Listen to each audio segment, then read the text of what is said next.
do that, even if I can't see her directly on the screen. I know she's there. And in Shoresh, together with my stepfather, David, and just all my siblings, my sisters and family. And we have a son who's in Rosamach as well. So it should all go. And really, I actually tell everybody, you should know, I don't live in London. We just reside here. I actually live in Yerushalayim. So when people ask, say, where do you live? I say, actually in Harnof. And they look at me, when did you make Aliyah? Oh, said about, I don't know, nearly 40 years ago, or 36 years ago. So we really do live there. But after school, I decided to take a year out instead of going to university and going to what I'd wanted to do there was to become a speech and drama teacher or go into acting. I somehow, through a few friends, decided that I was going to do this ridiculous thing and go and learn in SEM. I can't say that it wasn't a little bit of shock and horror to my school, to the headmaster, to my friends, and probably also to my family, who were like, "What are you going to do that for?" We grew up, we Friday nights were Friday nights, and we went to Granny and Pa Abe every Friday night, and we had very traditional dinners, and there was candles, and there was challah, and there was kiddush. But I always decided that I wanted to do a little bit more. So yeah, I finished school and took out a little bit of time to go to Israel, which was a place that I always wanted to be. I always wanted to be in Eretz Yisrael, and certainly from the year that I think I went on school, in high school, we had an Ulpan program for 3 months in school. And I do remember we had been back in South Africa in school, probably for a few months. And when my parents went to parents' evening, one of my teachers actually asked my parents if I was back from Israel. Because I was kind of a little bit more involved in doing all the extra mural activities and all the fun things in school rather than being in his class. And he kind of recognized, well, that's a place that we're going to go. So after school, I took out a year and went to learn, and simply went to learn just to grow a little bit in knowledge, definitely not to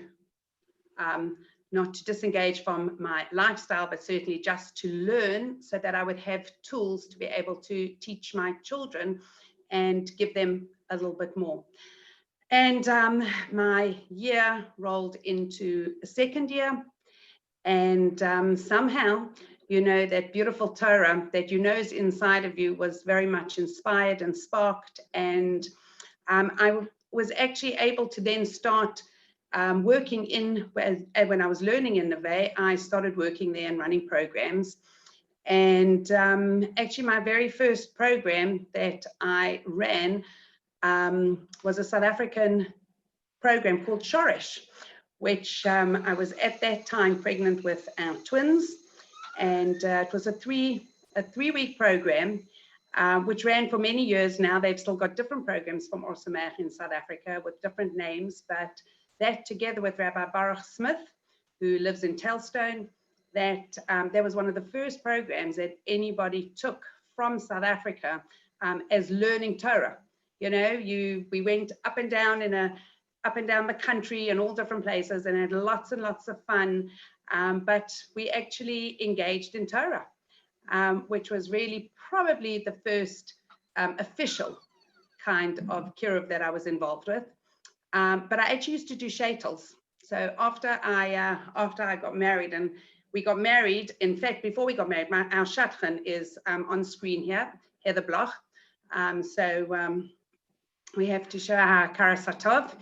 And before while I was spending many fun, exciting, beautiful times in Eretz Yisrael, I loved, it's just really, I kind of dance when I'm there. You don't notice it, but your feet move and you kind of just feel the land. Anyway, one of the things I used to love doing was to go to get brachas from tzaddikim. And I don't know how many of you there know Roseanne Gordon, but we went to, it was Erev Shvi Shel Pesach, and we took ourselves, I was going to visit my late father, he was on a business trip going back to South Africa, And we went from Tel Aviv we decided on the way back to Yerushalayim, we're going to go to Bnei Brak. And we are going to go to Rav Shach for a bracha. And the two of us sort of got off the bus. We found our way to the yeshiva, found out where Rav Shach's home was. And we found ourselves writing notes and standing outside, checking our sneers.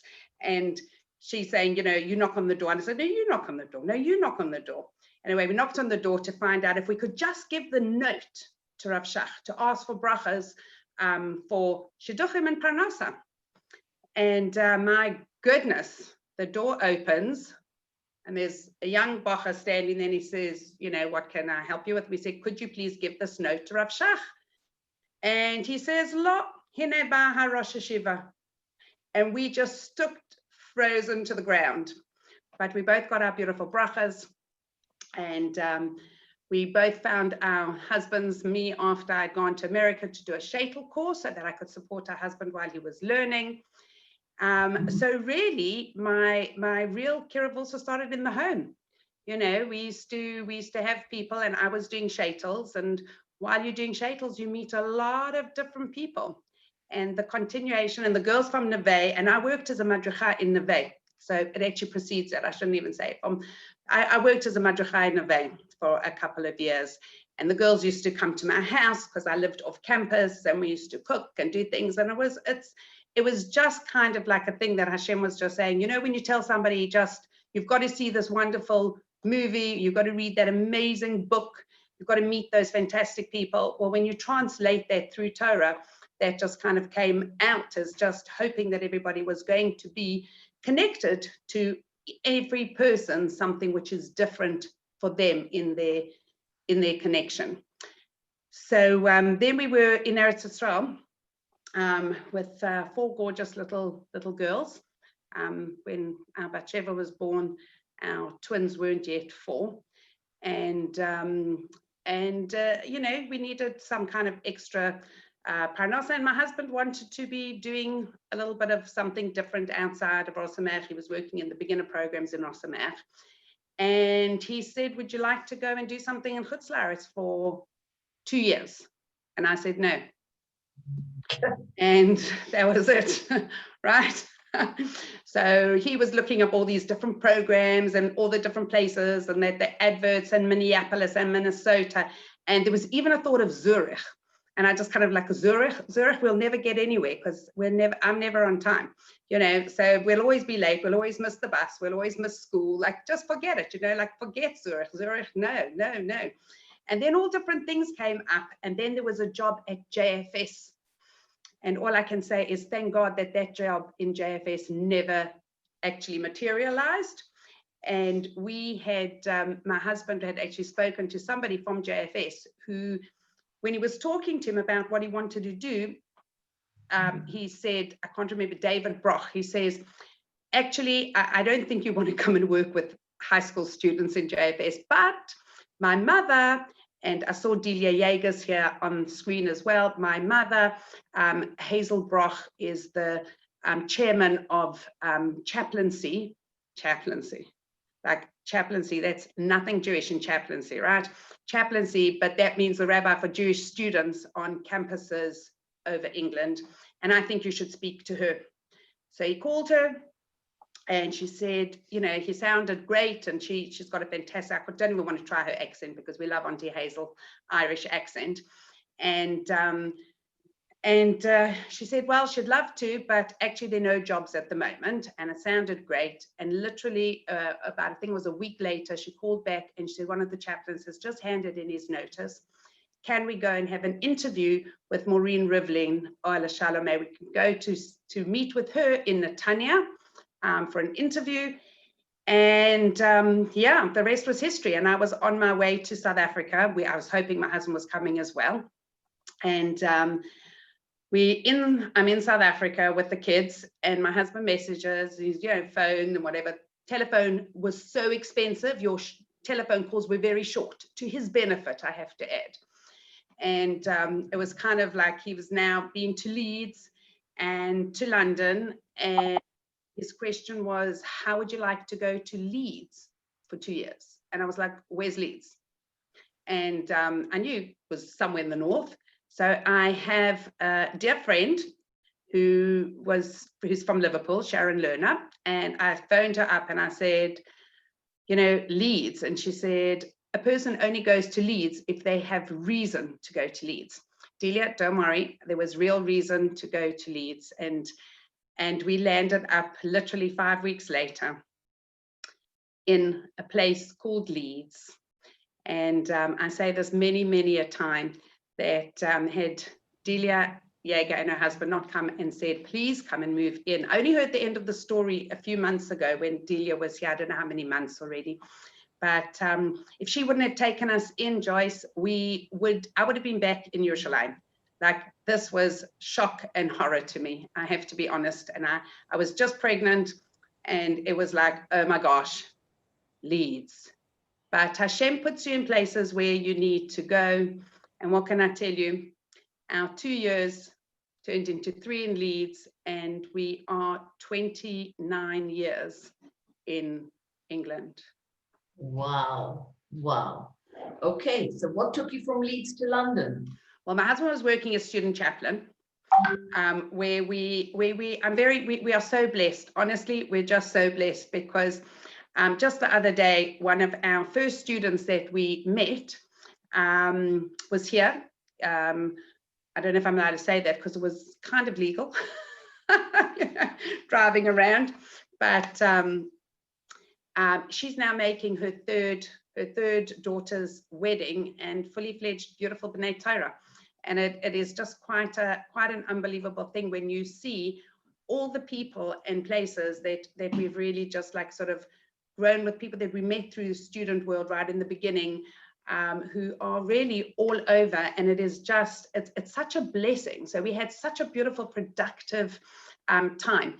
And I always tell people, you know, you don't do what we do is nobody makes anybody do anything. People do things through their own choices. But when you've got an opportunity to be somewhere, to share something with people, and they take it from there, that's, you're just happy to be a cog in the wheel of where we can get to. So we're very blessed in that. So 3 years in Leeds. And then my husband was asked to come to London as student chaplain. And I was kind of like, you are joking. Because if we're moving now to London, when are we ever going to get out? When are we going to get home? Because on the 12th of September was supposed to be 2 years later, and we're already running a year late to get back to Jerusalem. Okay, so once we were there, and then once we actually landed up here, we landed in a place called Golders Green, if anybody knows it, very near to where Pessie lived. And we're very blessed. So we landed up here. My husband actually worked for 6 years in chaplaincy, and he actually handed the banner of his London chaplaincy over to somebody by the name of Rabbi Gavin Broder, who actually became one of our Mechutonim. He was also chief rabbi at one time in Ireland. And you just don't understand what, you know, Hashem takes us and he puts us into all these different places, and he just says, this is what's going to happen. And I know you don't know it, but you just do what you need to do. And he really does do the rest. So we landed up on a road called Beverly Gardens. Now, the truth is, on Beverly Gardens, you actually have to be very, you know, it's an amazing road. It was just fantastic. However, it's like kind of like in the middle of the Chollan Pot. So one of the funny things that actually used to happen, because I started working with JLE, my husband was working with chaplaincy, also with JLE and students. There was no JLE then. They used to do Friday night Shabbatonim at Kinloss. So people actually used to have Friday night dinners at Kinloss with the guest speaker, and then they would walk over to us, to our house for an Oneg Shabbos. And we'd just have cake and drinks and whatever, and there was singing, and it was just like a very relaxed, lovely sort of thing. And people used to watch people walking down our road. For some of our neighbors, it was kind of like oh my gosh, they Jewish? Really?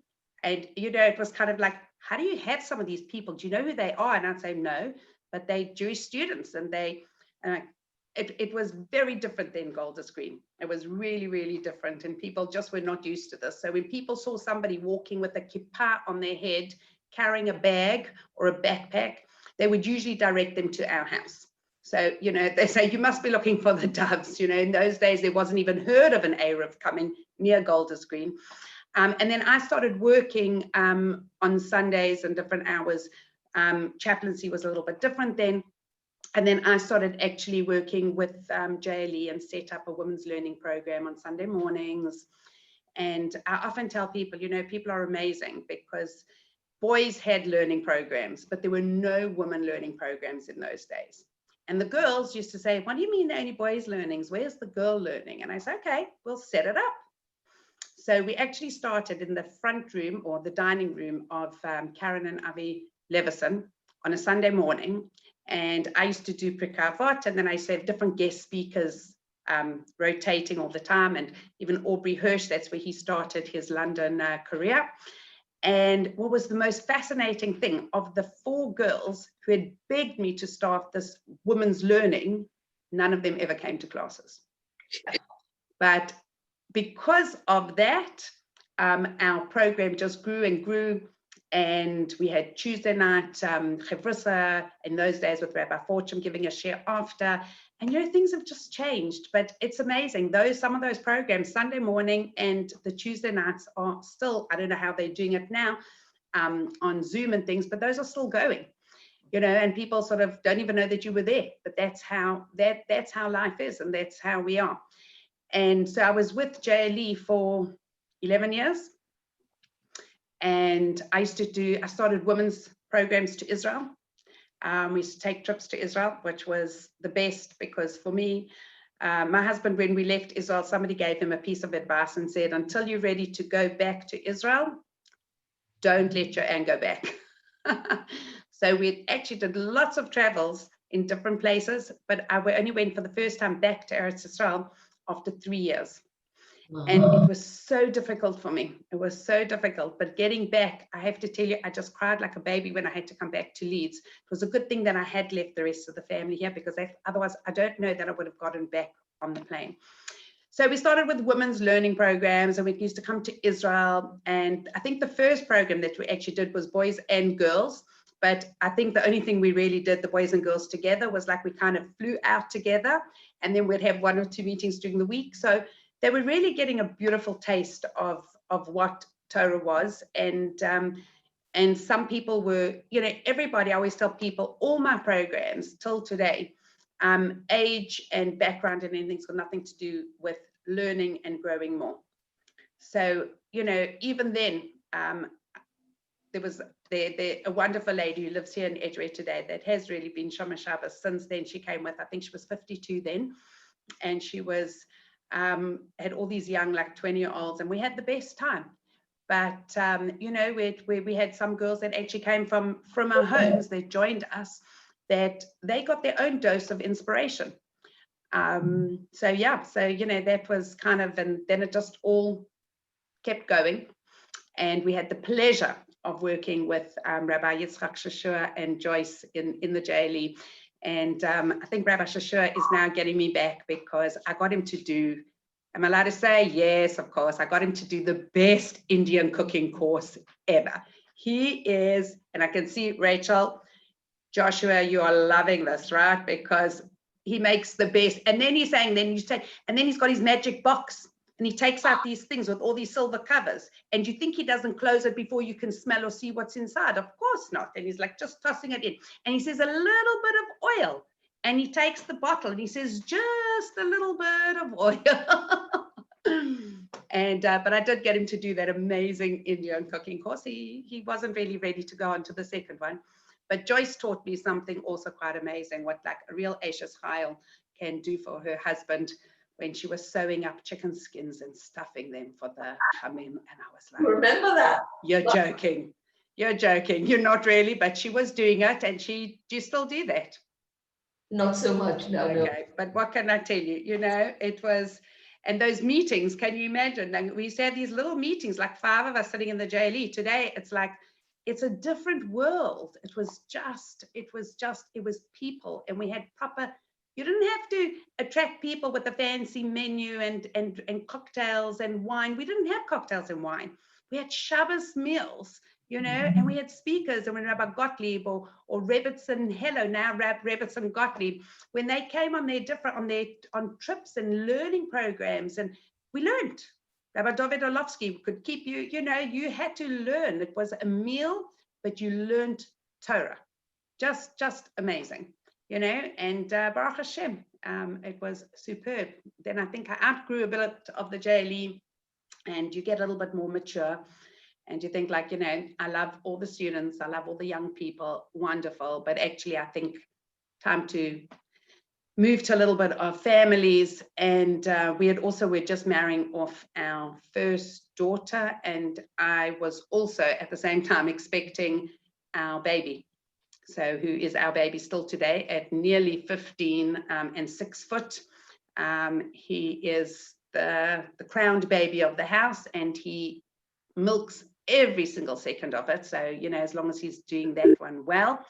But that was when our first daughter, second actually in age, the second twin, got married. And today her and her husband are the rabbi and Rebbetzin of the Seed Shul. And then in between, I had a baby, and then 7 weeks later, our second daughter, who's the older of the twin, Ruchama, married Rabbi Yaakov Bar, and you know, just like life just goes. And I then moved after that. A few months later, I started off at Seed. And as it happens, Rabbi Joey Grinfeld is actually our back neighbor. We moved from the house that they actually bought. We moved into our house, and we actually have a gate between the two houses. So when we moved out of Rabbi Grinfeld and Ayala's house, we moved through the gate into our home, and we still are back neighbors. I can wave through the thing. I can, you know, if we really want to be nosy, I can watch into the kitchen as well. And really, you can learn a lot of beautiful things by watching. But very special. So we moved into the back garden of Rabbi Joey Grinfeld, or actually we moved and gave them, we were renting that house, and they were moving down from Gateshead. And and all these years later, they are really here with us. And I started working at Seed. And 15 years later, still going, very blessed to be working with such an awesome organization. I think that one of the things that you see that's sort of like a little bit different is the majority of people that we were working with at Seed were young families, or more mature families, or whatever, but more family orientated. They did have and still do, but more singles as well. But it was really a lot of still changing, going into schools. When Rabbi Herman came, and he took him and his and Carmel sort of got Seed to go into schools to educate parents with the kids. So we run school programs in the schools, but the parents have to come and do the activities and learn with the children. So it's really getting to engage the parents into learning. And yeah.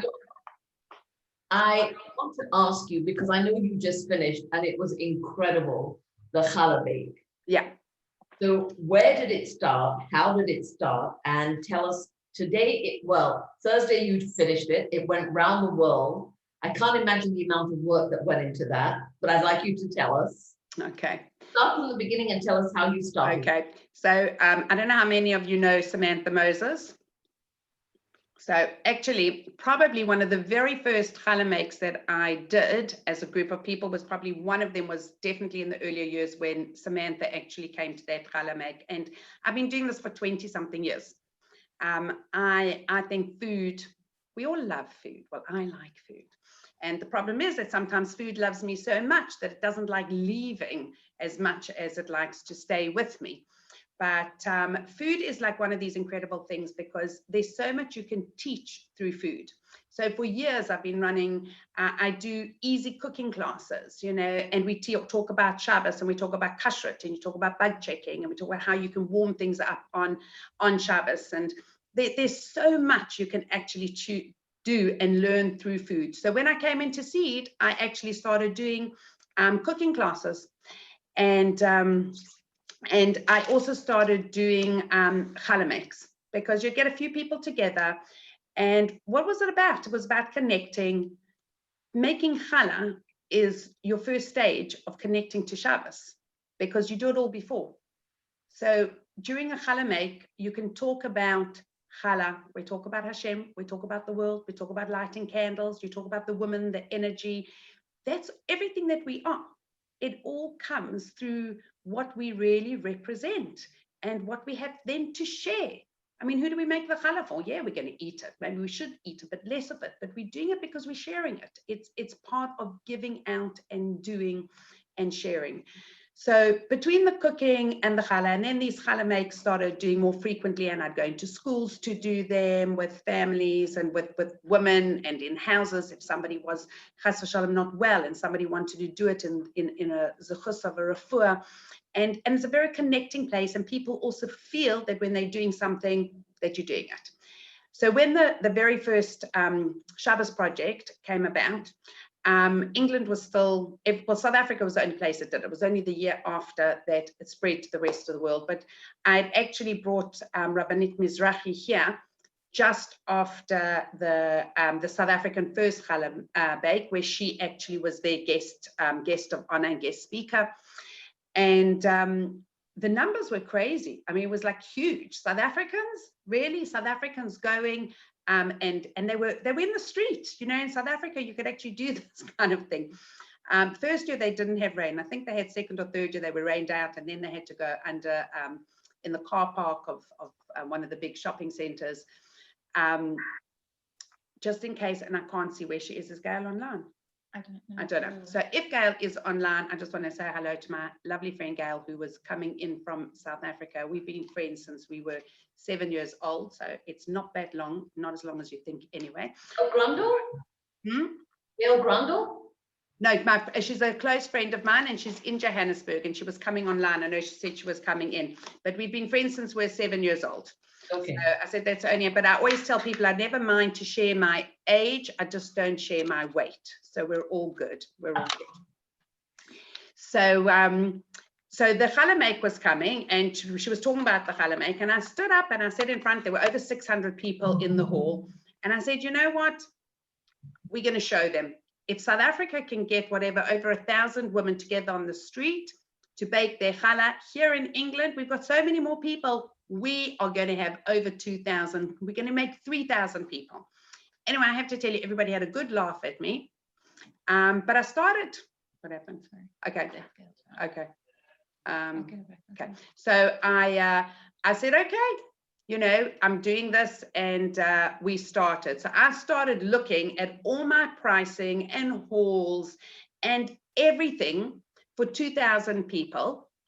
Under one roof, we had to find somewhere. And in the meantime, somebody in my office had told the person that was working with me, 2,000, forget it. I mean, Joanne's talking about 3,000, but don't do anything for more than 2.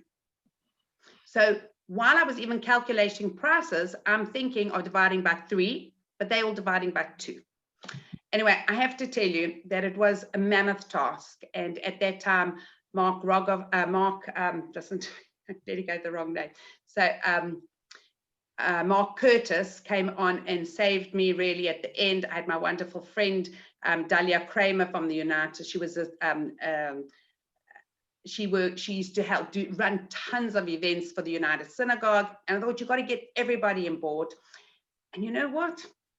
We had 3,000 plus women at Allianz Park. Well, it was just a miracle. And I can tell you, people were saying things like, you can't use cold water for challah, and it's not going to work, and everything's going to be, and then it was drizzling when we left, but there was an energy that was way beyond. Rabbanit Mizrahi came to that one, and she spoke for about 4 minutes. You could hardly speak. Everybody was just, people were just in a place of, it was just wonderful, wonderful, wonderful. Just to have the energy of Jewish women together, Erev Shabbos, preparing their challah, and then that bracha and the quiet. The Rabbanit made the bracha, and there was quiet. You could hear anything. And it was something very special. And the truth is that the rest, because it became the English Shabbos project became the Chief Rabbi Shabbat UK. So they kind of, England did it slightly separately from the rest of the world for the next however many years. The year after, that was going to be the mammoth task, because even with ours in 3000, you must remember up in Manchester, and there were thousands. And one of the things that really also, we had an incredible experience, because I'd just been on a Poland trip, and when we were finished near the end and it's getting dark, and the whole time on the Poland trip, I was just talking about this challah, because people really were, it was getting difficult. You know, you've got to raise the money. I had to raise a lot of money, and I'm not a fundraiser. But one person actually, he dropped a check off at me for £5,000. They actually just had a baby yesterday, so mazel tov to them, they know who they are. But I had asked a lot of people, and you know, people were a little bit, but when he dropped the check off at me, I said, okay, I've got £5,000, I better use this. And I think if he wouldn't have given me that first check for the 5,000, I don't know if I would have run with the rest of the program, but it was miraculous. So now we're into our second year, and we're working out what we're going to do, how we're going to do it. I also had to sit in a room once. There were 25 rabbis talking about the Shabbos project, or about the Shabbat, the UK, the Chief Rabbis Shabbat UK, and me. And I just found all the time, like, I feel like I was having this battle with everybody. Like, what you're battling about, bringing bracha into the world? Are you crazy? You're battling about bringing bracha. You've got to beg us to do this for you to bring bracha. And the second year came round, and now I had a few more people on board, because they'd seen what we could do. And the only place that we could get that was going to be big enough for what we hoped we'd manage was Brent Cross. And we put up a marquee that could hold 5,000 people. But I'm just going to step back, because I started talking about leaving Auschwitz. And there was somebody on, we were talking about Bobby Newman. She should be well and healthy and live to 120. And Zvi Sperber was telling how Bobby Newman, how she had her two diamonds in her shoes. And when they were liberated, she opened the heel of her shoe and she took out her 2 diamonds. And the one, she bought a pot of soup. And with the other diamond, she bought salt. And what do you do with that? She shared. But what was Zvi asking? He was saying, how much does a diamond cost? Talk about £1,000. And how much does a pound of salt cost? And there was a man standing next to me, and he says 87p. And I'm thinking, like, how do you know how much salt costs? I promise you, I don't know. Okay. So he says, I sell it. And he says, I'm going to tell you something else. When you get your challah make off the ground, you're going to call me, and I'm going to supply the salt and sugar for your challah make. Wow. 4 years, he supplied the salt and sugar for the challah make. And I'm talking about, I don't only worry about London. You know, when I'm getting something for free, I get it for everybody. so we got for London and Manchester, and I have to say, they used to get very cross with me, because I used to say, well, if we're getting this cheaper, so we get for us. So we were ordering things for like 10,000 people. We got flour, and all we had to pay was delivery, 10,000 bags of flour. Okay. And the companies were just, it was amazing. It was amazing. The yeast we got paid for, you know, it was just people just, once one person. So I used to say, you know, every challah, that bracha that comes from those diamonds, you know, and we can say just how far can a diamond go? Because that diamond, which bought the salt and the pot of soup, has continued on in the zechus really of Bobby Newman, and her entire family has continued on in all the flour and all, I mean, sorry, not the flour, the salt and the sugar in all those places. And a family here who somebody just told me on Erev Shabbos that her neighbor started baking challah when she was in Brent Cross, at Brent Cross, she started baking the challah. And since then, every Erev Shabbos, she bakes challah for Shabbat. They do not keep Shabbat. And I'll say they do not keep Shabbat yet, because Mitzvah Hashem this week, I have a plan to give them a little package that's going to help them keep Shabbat, which is what we did. So we did 3,000, we did 5,000, and then they didn't really want us to spend so much money. So they wanted to put all the challah makes into shuls, that everybody should host their own. You can never redo that feeling. So the year after, 5 days before the challah bake was going to be, we got together, we got 400 people, and everything's changed, and over the thing. So this year, when it's the first time actually that England postponed Shabbat UK, and so we decided, there's still a Shabbos project, and England was going to do maybe in February or sometime later on, and maybe it will happen and maybe it won't. But Seed decided that we were going to, in a big way, we were going to make sure that join the world, and we'll do the Shabbos project. So I was talking literally 2.5 weeks ago to some of the people from the Shabbos project, and I said, my dream was always to have our big challah make connected on screen or anyway to any of the challah makes around the world. Anyway, just connected. And they all kept saying, oh, it's too expensive, it's too expensive, it's too expensive. So I said, okay, so let's try it now and do around the world, get all the different challah makes all around the world to get to connect together, and let's do that. And even today, in one of our debriefing meetings that we had, the Melly, who is the South American, she lives in Buenos Aires, and she is the South American Shabbat project person there. And she said to me today, she said, I thought you were crazy. Like, how do you think you're ever going to do that? But we literally went Hong Kong, New Zealand, I don't know where my paper is, Sydney, Melbourne, Singapore, where was next? Singapore. And then we had Panama, we're actually on holiday, but they'd already sent us Colombia. Say it again? Colombia. Oh, no, that was later. Then we went to Dubai, and we had Dubai with the Rebbetzin Gum Gum from Gum Gum in Venice, and we had Singapore, and then we had South Africa and Moscow and Israel, and then we came to England, and then on to Gibraltar, and then we went to South America, we went to Colombia, Guatemala, Peru.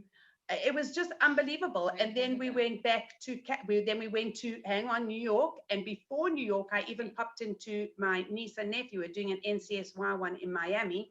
So I popped in there for 10 minutes and then said, sorry, guys, I've got to just go because I've got to get to New York quickly. And what was amazing was that the New York challah bake actually ran from Los Angeles. And then we had a little bit of a break in between. And then I went to there, and then we went to Vancouver. And Toronto, I nearly forgot about. We did Toronto as well, Toronto and then Vancouver. And it was just amazing. And everybody wanted to be part of it, and it was amazing. In New Zealand, everybody was dancing together. I was thinking, you live that far away that you don't even know Corona is going on in the rest of the world. But it was just fantastic. And even in Hong Kong, what was so beautiful was in the school, they ran it through the school. So Mrs. Friedman is from London.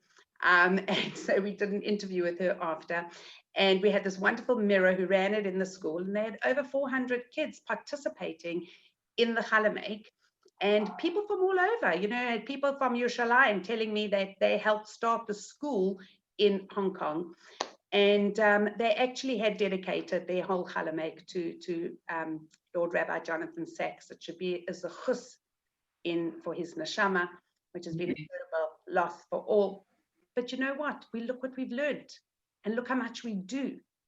And it's just incredible. But without every single person doing their bit and helping, the people we see, the people we don't see, the people wanting to connect, our Yerushalayim one overlooking the Kotel, oh my gosh, Ramat Beit Shemesh residents tottle off to the Kotel, do their challah make, and you've got Shifi and Vanessa there, and I'm like, oh my goodness, my neshama, I need to get there, It's like, but how stunning. And everybody just felt connected to absolutely everything that we were all doing and sharing.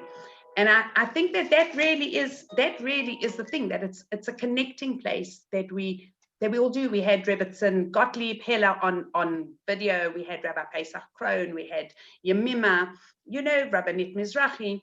It was just, we had you in the Yerushalayim one, you had your Rebbetzin Gerzi singing. By us, we had somebody, Avrami Flam, who did it for us as a present. We had the Chalamami coming and demonstrating. It was just, everybody did something different. And every single piece of energy that everybody put in was literally felt around the world. And that was what was so stunning. It was spectacular, Joanne. I saw quite a bit of it and I thought it was great. That which brings me right into the gratitude. Can you tell us a little bit about your gratitude book? I can. This is one of our favorite little books, okay? So this gratitude journal started on one of our trips. One of our women programs. I believe in a lot of, we have to do a bit of self-nurturing, okay? And one of the things that I always feel is that for all of us, anything that we teach and do, we have to learn. And the most beautiful thing is that we all learn from everybody around us, and we have fantastic, outstanding teachers. I really have such a zechus of having a very good relationship, close relationship with many, many of our beautiful teachers. And I really say that is down to bringing people to share. You want women to experience and to get the bracha and the learning and everything from special people. So you have to be a bit pushy. I was very pushy when I got my girls, our ladies group, to go to Rebbetzin Kanievsky, Shalom.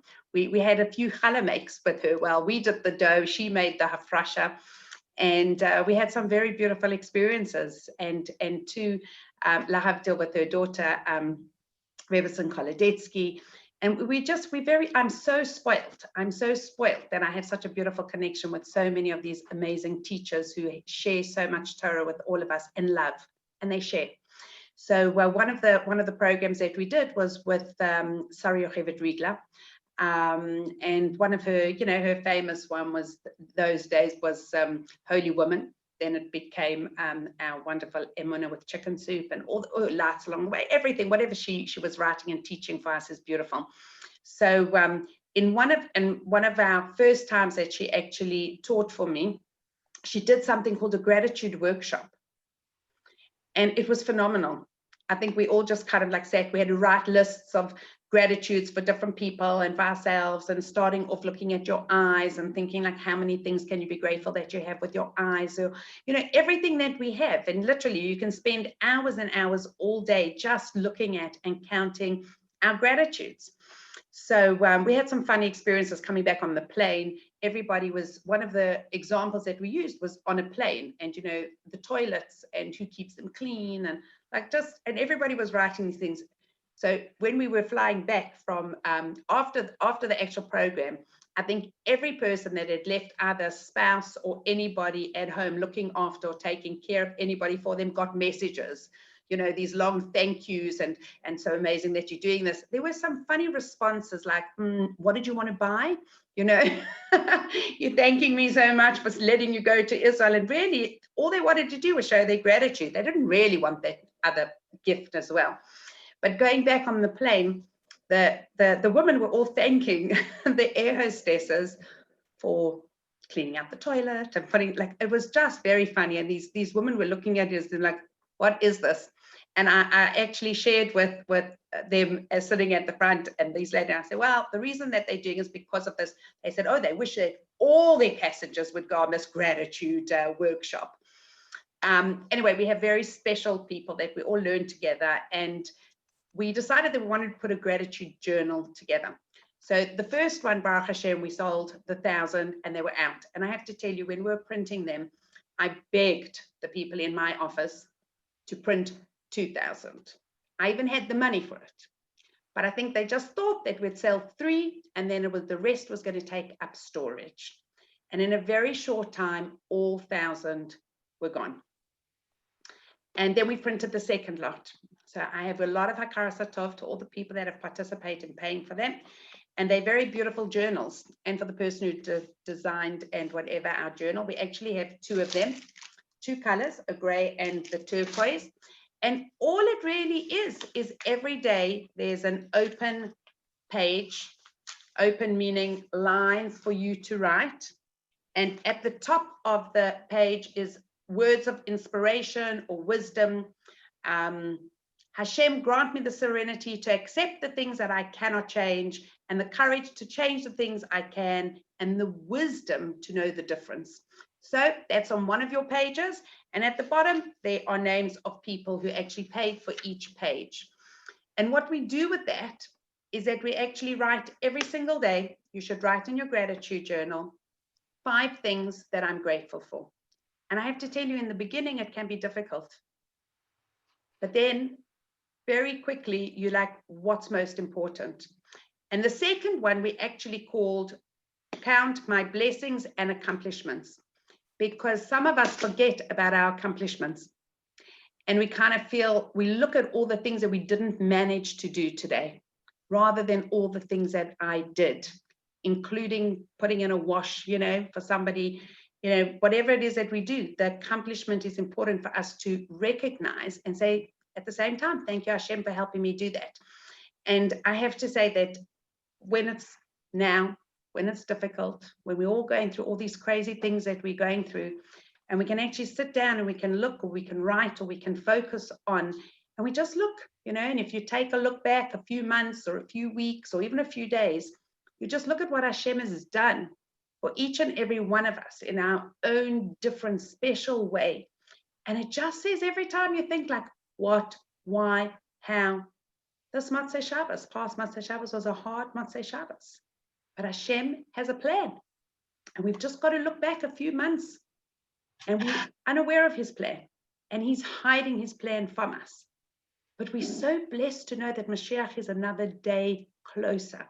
And we're so blessed that I love it when Rebbetzin Gottlieb says, don't worry, Mashiach's coming, basically ready or not. It will just help you. The more prepared you are and the more you learn and the more you know, it's going to help you. But he's coming anyway, So I just feel so comforted in knowing that we have really so blessed with people like Joyce, who just take it on her own thing and say, okay, I think the ladies around here need something, so I'm going to do it. And I'm sure a lot of people think, well, there are a lot of people that think, I was going to do that, but you didn't. And Joyce did. And look what she's done. And we have to we really do. Right? We have to, when Hashem puts you somewhere, there are a lot of people that probably thought about doing a global chalamek, but you know what? They're still thinking. And we've got to remind ourselves that we have an energy that HaKadosh Baruch Hu has blessed us with. I'm going to show you this because it's just fun, and I only have 20 of them left in the house, but we made a few thousand of these. It's a seed cookbook. And they were really the recipes of everybody's favorite, easiest recipe. So any recipe that you're going to make from there is going to be the favorite and the easiest of the person who actually put it in. So it's got to be easy. And I just think of how we actually did that. I just said to my friend, I want to do it. She did the graphics. We got everything together. It wasn't perfect. It was far from perfect. It's the wrong term. It was far from perfect. But it worked and people loved it. And it just gave, and people will tell me sometimes it's their favorite recipe book because it's everybody's favorite recipe. But that's what it's about. One of the things that I'm just going to quickly tell you, and then we can open for some questions. One of the things that we did last week in Seed, we had 40 families between Manchester and London, 40 families, new families keeping Shabbos. And we made it very easy for them. Made it very easy because we gave everybody a Shabbos urn and everybody a hot plate, and everybody got their catered food, and I have to tell you, it's a start, because now 3 of the families that I gave these things to, all of them said they're using their hot plate again this Shabbos, and they're using their urn. And what's so beautiful though is that people want to be able to do things, and sometimes we just don't know, like, how do you do the first step? But if we help with the first step, on Thursday night for 3 weeks, they're going to be invited to a share on keeping Shabbos, on how to make. We've actually already prepared a video clip on making Shabbos very quick and easy. And I did it here in my kitchen. So it's all timed out what it took, and you can do it very quickly. We don't have to go fancy. We just need the basics.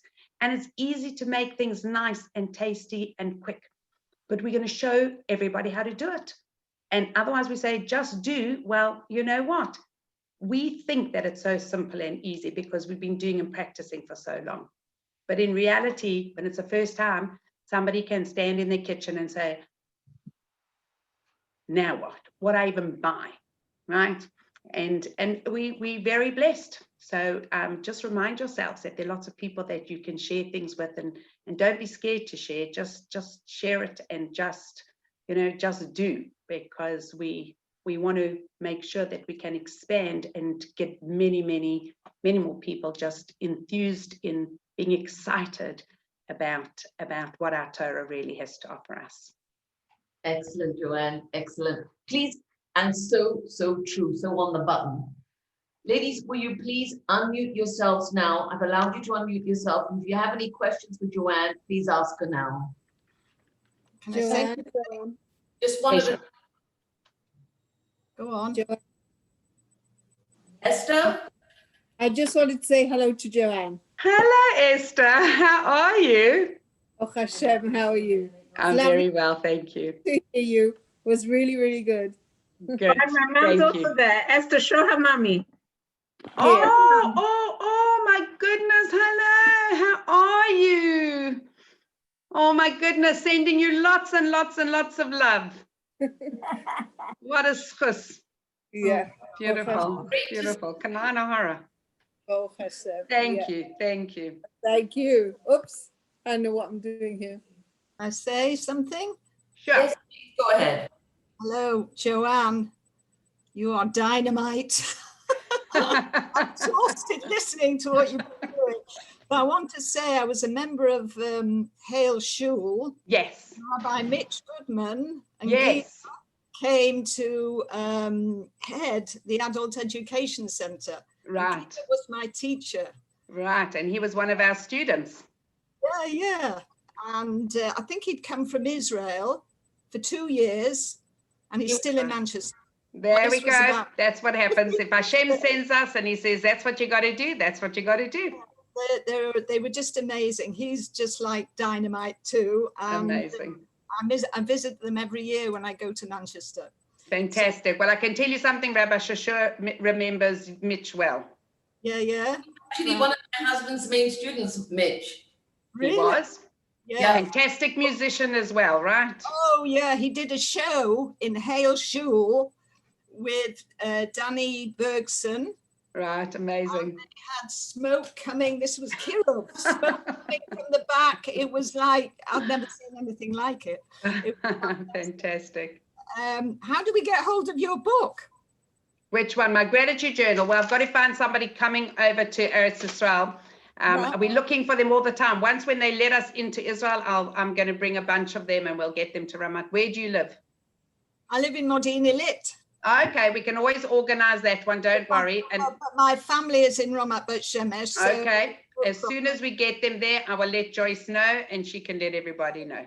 great, lovely. Thanks so much. From where do you attribute all your Anybody From else? where do I attribute all my energy? I say thank you, HaKadosh Baruch Hu, thank you, Hashem, for giving me all the energy that I can use, and Emetz Hashem, for as long as I can use it, I will do my very best. But there's only one place that we can attribute our blessings to, and that comes from the one above. 100%. Yes, there is a recording of the Chalabek. It's going to all be out very soon. We're just going to cut out all the bits of all the waiting here and there, and we will do that. And tomorrow it is a pleasure. But I'll let Joyce know so we can send it. Yes, Edith. I can't hear you on mute. You're on mute. Can you unmute yourself, Edith? Yes, I'm sorry. I was just wondering if we can get a copy of you cooking in the kitchen and making that Shabbos meal. I think that we'd all enjoy it. Joyce, you'll find a way to get it out without it taking up time from your inspiration. Just give you something else to make. Bli neder, as soon as it's properly edited, I will send it. When I have copies, when Joanne gets me copies, I will let you know and you can come and pick it up from me.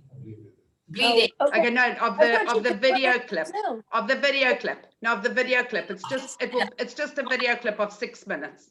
I'll send it over to you. You'll find a way to send it out. I can send it out by email or WhatsApp, not a problem. Could you Okay, put very good. Put it on YouTube. Then if you could put it on YouTube, then we could It all will just, be on YouTube. In fact, it's going to be on the Seed YouTube. If you go to the Seed YouTube, it will be where all the Seed classes that we provide and everything, it will be on that YouTube. yeah, I don't know what it is. I'm from America. I never heard of it before. Oh gosh, okay. Do you have, maybe if you email Joyce your email address and then I'll email it straight to you. Or if you remember this address and you send me an email, it's Joanne, Joanne @seed.uk.net. How do you spell seed? SEED. Okay. SEED. Edie, we had a few weeks ago the founder of Seed, Rabbi Joey Grunfeld. I don't know if you were My on. boss. Yeah, I did hear that, but I didn't know what seed was. Yeah, it's a Kiruv organization. It's like Arachim. Yeah, it's here in sunny areas of London. And Manchester. I shouldn't leave out Manchester. We're all over. Okay, And anybody? Blanche, it's lovely to see you. Florence, unmute yourself and say hi. Blanche, can she see? No, she said Blanche, not Florence. No, I said Blanche. Blanche. I've already said hello to Florence. Oh, Blanche, oh, she's gone. Can you see there? Okay, Blanche and Stanley. Good old Leodensians. Oh, man. Joanne, continued koyach and enthusiasm and hatzlacha to do the good work you Amen. do. Good to Amen. see you, Bezos Hashem. Lovely to In see you. person. Amen. Thank you. Bye. Mietz Hashem, we're all going to be in Yerushalayim very, very soon, all of us together, and ready for the next stage of our Amen. of the future of the beautiful Klal Yisrael that we are. Amen. Thank you from Amen. South Africa. Pleasure. Standing. You're in Israel. I want to see you. Ezra Hashem, let's just get there. I've asked for permission. I wanted to come for my mother's 80th birthday, for my niece's weddings, and they don't want to give me permission. I even asked for permission to come and daven at the Kotel for the Jewish people, and I think the guy at the embassy thought I'd lost the plot, so he said no. Very soon. Mietz Hashem, soon. Soon we'll all be able to. Any more questions before we finish up, ladies? I just wanted to say how much I enjoy the seed cookbook that I've had for many years. Oh, good. I'm very happy. I Very think happy. it'll be part of it. Good. Thank you. Good. Joey thingy. You want to say that Thank to you very much. It was amazing. Thank you. Pleasure. Thank you. We go to Lots of koyach, Joanne. You should Amen. have a lot of koyach and keep doing this wonderful work. Oh, hello, Naomi. Naomi. How are you? Baruch Hashem, doing well here in Israel. Oh, fantastic. Joanne, we have wonderful shiurim with Rabbi Silver. I understand, was he with your seed program? Oh, absolutely. You lucky people. Anybody Now I- that merits to learn with Rabbi Silva, please send him warm regards. I have to tell you, you're very lucky. We talk in one of my classes I give that he used to teach that group. I can't say that they don't say, when we talk about plenty of things that Rabbi Silva taught everybody. And I'm like, okay, well, you know what? We should actually do it again because he's wonderful. Yeah, that's true. Now I see why it's so successful. That's fantastic. Joanne, thank you so much. It's really Pleasure. Joyce, thank you. Thank you very much. And Yeah. continue to do all your amazing work. Fantastic. Keep you going. too. You too. Hashem should Yeah, always thank give you you. call to continue your amazing work. Amen. Amen. Lots of love. And ladies, just before we go, I just want to say our next week's guest is Alex Fletcher, beg your pardon. She is a writer for Mishpacha, and she has the most amazing story to share with us, how her non-Jewish father brought her back. Amazing. Oh, wow. Amazing. It is an amazing, amazing story. So look forward to seeing you all next week. and hope you will be inspired. So lots of love to everybody, and bye. Take care. Thank you. Good night. Thank you. Thank you, everybody. Good night. Thanks, Joyce, for organizing this. It's amazing. Thank you. Thank you. Wonderful. Thank you. Thank Joanne, you. love to everyone at number 8, Joanne.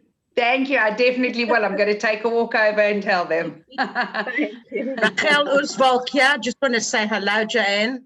Hello, how are you? God, fine. Having lots of nachas. Oh, good. enjoying Thank it. you. So nice to see you. I I hope actually that saw Ronen maybe trying to get Boba on. I hope she got there. Oh, yes, I tried to give her the link. I don't know whether Yeah. she managed. Okay, well, I And, hope so. She's did doing know- good exercise. She walks past me. I get to say hello when she comes for a walk. I should walk to her. Oh, my goodness. Oh, my goodness. Yeah, Yeah. did Naomi manage to watch your Normie? My From normally Gibraltar? no, they'll watch later. This is a bit of a hard time for all the family Oh. kids, so we'll let Oh, them watch the probably is. recording. I'm also looking forward to your cookbook.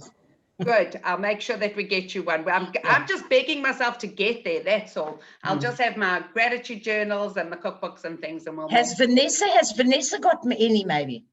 Do you know what? I'm going to ask her. I'll ask Because if she's Vanessa. got, then I can get one to Edie. I'm some gonna ask her. friends. Fine. Okay, I'm gonna check with Lovely. her. Thank you so much. Okay, Wow. pleasure. You're Lovely full to of see you. inspiration and such Nice Hello to to you from enthusiasm. Reed. Wonderful. Oh, there's Hi. There, Blanche. I was saying hello earlier, but you were still muted. How are you? Oh my goodness, Yeah, Blanche. Wonderful to see you. Good. Lovely to see you. So Lovely to nice. see you.